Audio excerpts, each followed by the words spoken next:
चलिए, तो मेरा पहला प्रश्न है ग्रुप ए, आर्यभट्ट ग्रुप से।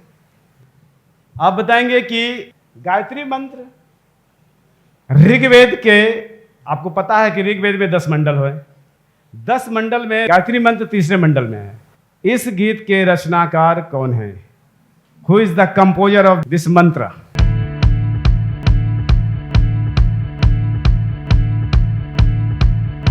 विश्वामित्र। और ये 10 नंबर दीजिए, बिल्कुल सही है, ऋषि विश्वामित्र, उन्हीं के द्वारा ये रचा गया है। अब मैं शिफ्ट करता हूं ग्रुप बी आपसे दूसरा क्वेश्चन। आप बताएंगे कि संप्रति यानी एट प्रेजेंट बिहार में 38 जिले हैं, 38।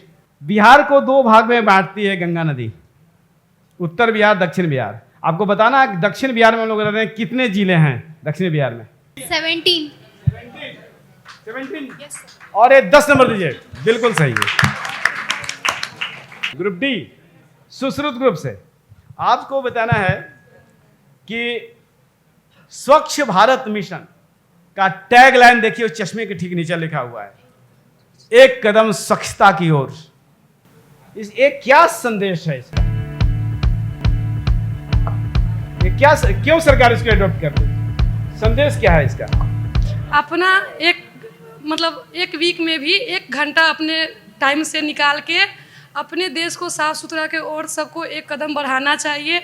और अपने देश को साफ़ सुथरा रखेंगे तो हम बीमारियों से बचेंगे, बीमारियों से बचेंगे तो देश का विकास होगा, और विकास का जो होंगे तो हमारे जो अनएम्प्लॉयमेंट लोग हैं उन लोगों को रोजगार मिले। 10 नंबर दीजिए, बिल्कुल सही जवाब है।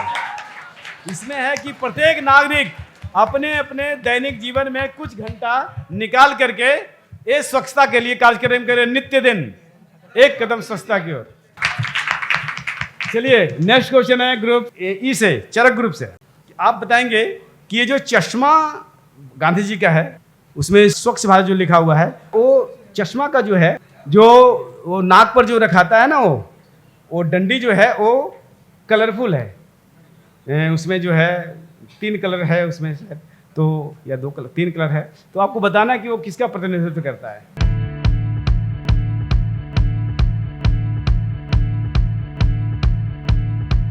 सर, पहली बात कि वो स्वच्छता को भारत से जोड़ रहे हैं, ठीक है। और फिर जो वो झंडे का वो लगाया हुआ है, केसरिया कलर, व्हाइट कलर और क्या बात है, करेक्ट आंसर। 10 नंबर दीजिए, बहुत सुंदर, बहुत सुंदर। चरक ग्रुप को 10 नंबर दीजिए। ये जो जोड़ता है हमारे तिरंगे का प्रतिनिधित्व है, ऊपर में केसरिया, इसके बाद व्हाइट है, नीचे हरा है।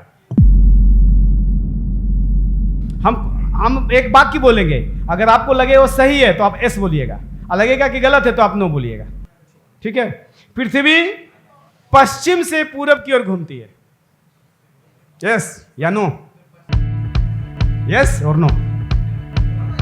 फॉल्स है। और ये 10 नंबर दीजिए, बिल्कुल सही है। यहां से ग्रुप बी, आप बताएंगे भारत का सबसे बड़ा खेल पुरस्कार अर्जुन पुरस्कार है, राशि के दृष्टिकोण से, पैसा के दृष्टिकोण से। भारत का सबसे बड़ा खेल पुरस्कार अर्जुन पुरस्कार है, यस या नो?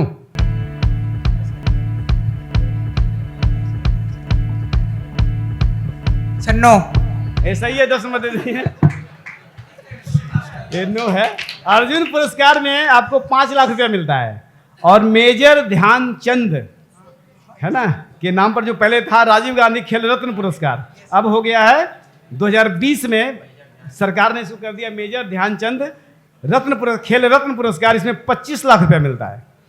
तो ए अर्जुन पुरस्कार एक गलत था, ए मेजर ध्यानचंद खेल रत्न पुरस्कार 25 लाख रुपए वाला भारत का सबसे बड़ा खेल पुरस्कार है। ग्रुप सी, आप बताएंगे ग्रुप सी, जीएसटी नाम सुनिए,